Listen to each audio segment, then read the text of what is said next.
Hi everyone, Dean from Real Estate Dynamics, and I'm here at Ray White, one of Ray White's corporate head offices. Yes, it is. We've had several of them, Dean.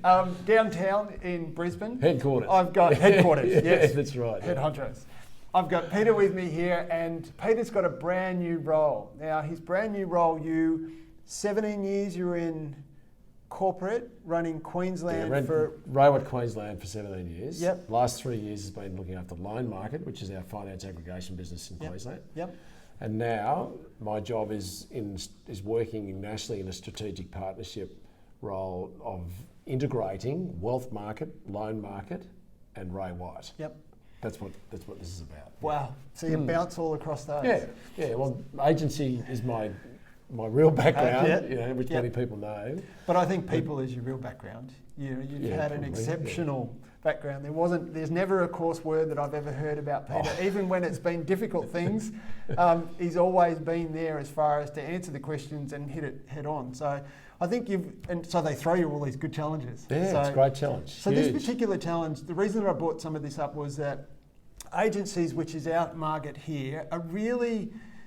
When we say struggling, commissions we talked a little bit about are on the decline, and that's not seeming to go away. So looking at other avenues to be able to do two things. One is to increase that profitability of the business, and two is to enhance that customer experience of what their customers are. Right. Yeah. So with your role going forward, how is it, it's a big question, but how is it that agencies should be looking at it differently?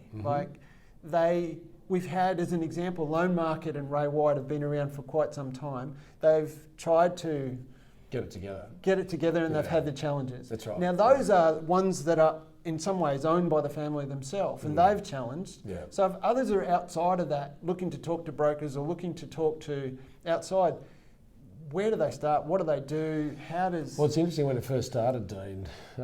Loan market needed Ray White more than you can imagine. Today, loan market doesn't need Ray White. So 10% of our dollar value turnover nationally in loan market would be contributed to from Ray White. Only 10%? Yeah. Wow. Yeah. It's a bit higher in Queensland because we've been here for a lot longer. Yeah. But I suppose the reason that it's been a dragging development is because of the way we introduced it. Yep. The first one was that we said to our agents, you should have a broker because you're going to make money out of it as an additional income stream. Well, I know that MacBank are now talking about adjacent services. I think that if a foundation or the relationship between broker and agents is built on a foundation of a commercial transaction, I don't think it's got any hope of surviving because you're doing it for the wrong reasons. And I've had agents say, so what's the right reason then? Well, it's understanding the value. You know what the real reason is? I want agents to protect their fees. Yep. And unless they can demonstrate to their clients that they're providing something that is just an unexpected experience at listing presentations, the service they provide to vendors, to landlords and tenants, then they're just going to get shopped on fee. Yeah. Which is what's happening now. I mean, the average fee is reducing. I don't want to see that happen around agency. So, we have a churn factor of staff in real estate businesses exactly the same as brokers do, and we're re-educating all the time. And agents, I was year one, we're just very transactionally minded, That's get the listing, service the vendor, put the buyer on a contract and put the deal together and move on to the next one. Keep it together. Yeah, that's right, keep it together. But what's happened in this space over the last 6 months has been not terrifying, but it's just seeing what's going on. Just reading that article yesterday saying there were 78,000 people who applied for a home loan in the month of August. They were rejected. That was of the 250,000? Well, I think there's around about 250,000 transactions, in any 1 month across the east coast of Australia predominantly. And 78,000, so... So those could be people that have already put something to contract. Yeah, absolutely. Yeah, and are going through the process and then have rejected. Yeah, because one of the fundamental things about agents and buyers is that buyers never take the financial clothes off in front of a real estate agent. I suppose he is the analogy or metaphor, but brokers have totally different discussions about clients. So you can't cross your fingers for 14 days and hope for the best is going to come together. When there's extension after extension after extension. And 12 months ago, landlords who wanted to refinance their properties, 5% probably wouldn't be able to refinance because their circumstances have changed. Today, it's 40% of all the refinance applications of people who actually have loans on properties. If they applied for that loan today, they wouldn't get it. 40%. 40%. Wow. Okay, so that's all these landlords out there, and it just how do we make this? I mean, people buy investment properties to make money, don't they? Yep. What role does the property manager play in that space? And unless you've got we don't want them to talk about investment return. We want them to understand it. But we have to lift our game on this, because if we don't lift our game as agents, whether it's with landlords, tenants, buyers or vendors, to show a high level of competency and add that to what we already do, because there's some very good agents out there, but some of them are still putting contracts in front of vendors. They have absolutely no idea whether the buyer's got any money or not. Yeah. You know, those days, in my view, are numbered. And so you go back to the point that you made before, as far as adding a totality to the service, so that when you're going for the listing presentation, you talked about why you would bring a loan market person, or a broker Sure. with you to a listing presentation, and you made a fantastic point. I think that you have to give confidence to the vendor that the contract you're actually putting in front of them to sign, that you've got knowledge that this has got the best chance of staying together, that the buyer's got the capacity and the capability of being able to perform on the contract. Yeah. Now, most agents don't know that. But if they have a relationship with a broker who can speak to the vendor and say, this is what I do. I talk to the buyers that go on a contract before it comes to you to make sure that this has got the best chance of coming together, because they have a vastly different conversation with your clients than you do. And it stays confidential there. Of course and it does. Of course it does. And all you would ask from that is this got a heartbeat? Is it good to go? Because you could have 2 or 3 going in at the same time, and it might even be the one that's a little bit less, but you go, hey, this one's solid. That's right. Yeah. So that's, I mean, look, so what's the value? Yeah. It's providing an unexpected experience that currently doesn't exist. We don't have brokers being introduced to vendors post-listing presentations because agents are afraid of what they're going to talk about. You know, was he going to talk about the marketing, or should I be auctioning it, or what price am I going to get, and all that sort of. I mean, brokers so integrate it with. Don't talk about that. Yeah. You know? Yeah. I don't want agents. But you also put another point that was there, as far as what happens when it comes up, and it comes up more often than not now, is there's an extension of finance coming in, and the vendor back to the agent is saying, hey, is this solid, or should we just cut it loose and should we go back to market because we're sitting here in la la land with nothing at the moment? Yeah, that's right. Do we? And that's going to come. It takes 4 times longer to get approvals on applications, 4 times longer than it did 2 years ago to get them over the line. Wow. And if you make an application for a loan, the bank's going to want to see your last 3 to 4 months bank statements, and they're going to go through line by line. And if I see withdrawal from an ATM at the casino, or you're over at Ascot or Randwick Racecourse, that's red line.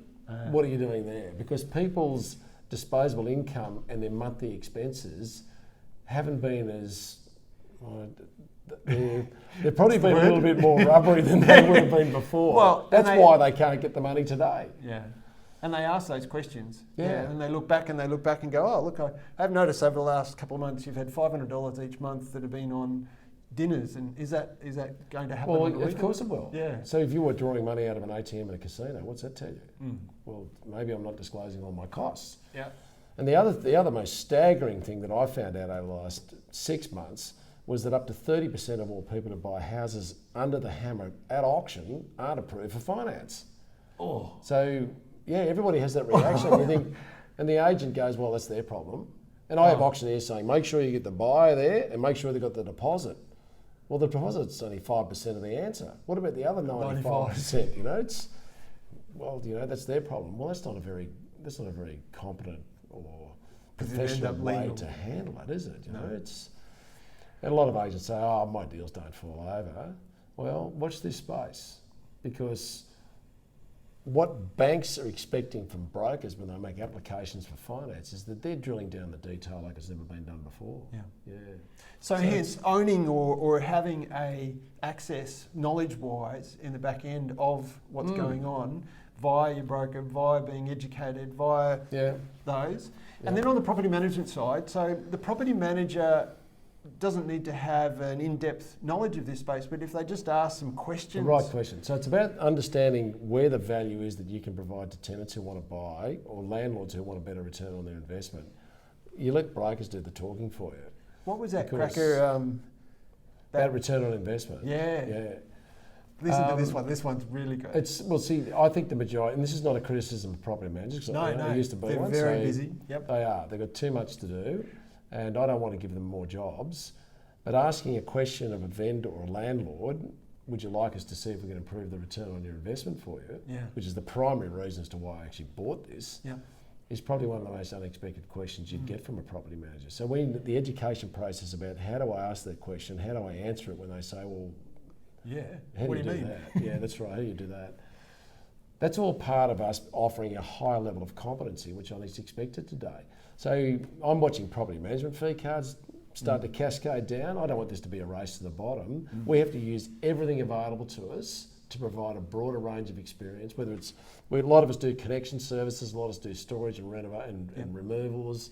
Some of us have got finance people organised, insurance, so many of the properties that we manage are underinsured for replacement value. So we need to take more responsibility if you want to maintain the fee card, And our I think fee that cards, differentiates. it does. Yeah. I mean, the fee cards in Darwin, for example, on property management are up as high as 11%. If you go to the eastern suburbs in Sydney, it's down to 4 or 5. Yep. You think, why? So racing to the bottom. So Yeah. you've got to differentiate yourself. So this is the whole industry, and I've had discussions with the RAIQ about what are they doing in terms of being able to either provide services to independent agencies. It's all right for franchise operations. I mean, we've got the horsepower behind ours, and the wherewithal to be able to provide all this. Industry bodies need to do exactly the same, because the expectation from clients is that you provide this. Yeah. It's just And what we there's do. more than 50% in Queensland are independent. There's a great deal more, I think. Oh, that's right. I mean, I'd love to. I mean, Loan Market is not the aggregator for Ray White. Yep. We do hundreds of different agencies, and I train across all different agency types and brands. As an industry, we need to provide a customer experience that I think that's got to be much better than it currently is. It's got to be unexpected. And when you have questions like, would you like me to see if I can improve the return on your investment for you, it's very unexpected. And then we've got to have the ability to be able to take So it through. if anyone wants to, they can reach out to Peter as far as to ask any questions, because it really is a part of your business that you need to focus in on, because as some of those fees drop down, you need to look at what are some other ways in which we can service those customers. So please reach out to Peter. Yeah, anytime. And he's happy to, because as he said, that conversation of Rave White and Loan Market, that it was only 10% now. Yeah, 10% of all the turnover the loan market does is through Ray White. So we have about the same, close to the same, maybe 12% of Ray White's turnover. Yep. But it varies from month to month, and it depends on how attuned to this the brokers are. But they are completely separate from that. Oh, sense. totally. Yeah. I mean, they are totally separate franchise organisations. Yep. Whether like Aussie Home Loans, Mortgage Choice, Loan Market, they're all totally separate. Yep. But we have a relationship with the largest real estate chain in the country, and we're learning how to do this properly. Yeah. So I just want to spread the word. Awesome. Yeah. Thanks a lot. Okay. Cheers. See ya. Bye.